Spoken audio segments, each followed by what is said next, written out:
हमारा पहला सवाल बहुत ही सिंपल है।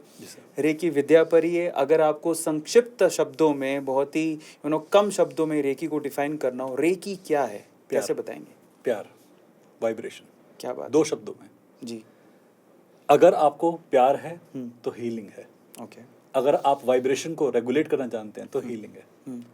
हीलिंग कुछ एक्स्ट्रा चीज नहीं है, ये वही शक्ति है जो माँ के गर्भ से बच्चा लेके आता है। अरे वाह। पहला स्पर्श बच्चे का माँ की तरफ और माँ का बच्चे की तरफ रेकी ही है।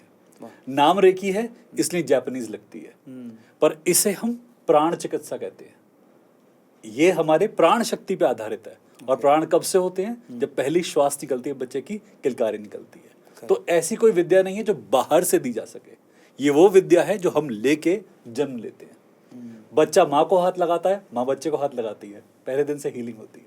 तो रेकी हीलिंग का एक छोटा पार्ट है। अम्ब्रेला है हीलिंग, रेकी उसका एक बहुत छोटा सा इनफाइनाइटेसिमल पार्टिकल है।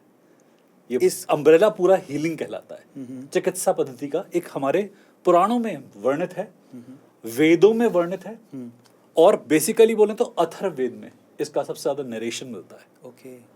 हमारे रेकी सिलेबस के अंदर हम वो पेजेस भी देते हैं शो करने के लिए, ताकि पता लगे कि एग्जैक्टली ये है, और उसके वर्ड से भी कोट करे वहां लिखे हुए हैं कि आप अपना खुद भी पढ़ सकते हैं। और ये इसका नाम रेकी क्यों रखा?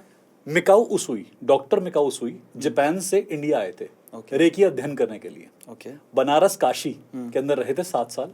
संस्कृत सीखी, बुद्ध का प्रिंसिपल सधर्म पुंडरीक या लोटस सूत्र सीखा, अपने अथर्ववेद को और सधर्म पुंडरीक को साथ में जोड़ा, जापान वापस गए, नाम दिया रेकी। रे मीन्स यूनिवर्सल, की मीन्स एनर्जी।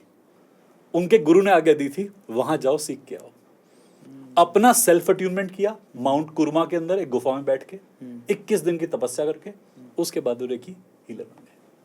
तो दोबारा एक बार समझते हैं। रे का मतलब हो गया यूनिवर्सल, यूनिवर्सल यानी कि ब्रह्मांडीय। ठीक है। और की मतलब ऊर्जा, ब्रह्मांड की ऊर्जा। लेकिन नाम तो ये तो आप मानते हो कि जापानियों ने दिया है। बिल्कुल। ये ऐसा लगता है सुनने में, मुझे बहुत बार प्रश्न पूछा जाता है कि रेकी तो जापानीज है, आप कैसे कह सकते हैं अथर्ववेद से? एक्चुअली नाम कोई सा भी हो, कहानी वही है। कहानी वही है। तो अगर हम आज आपसे स्पेशल सवाल पूछते हैं, अथर्ववेद में हमारे जो रेकी नाम तो जापानीज है, अथर्ववेद में इस विद्या को क्या कहा गया? प्राण चिकित्सा, प्राण ऊर्जा। ओ। इसे रूह, मनः, तपह नाम से भी जानते थे लोग पहले। इसके कई सारे फॉर्म आज भी आप सुनते हैं। अगर आप कहीं उर्दू लफ्ज वालों से सुनेंगे या कहीं मुस्लिम कम्युनिटी में सुनेंगे तो उसे रूह कह देते हैं कि इसकी रूह बड़ी प्यारी है, रूहदारी वाली बातें करता है। वो हीलिंग से रिलेटेड है, वो अंदर की ऊर्जा से रिलेटेड।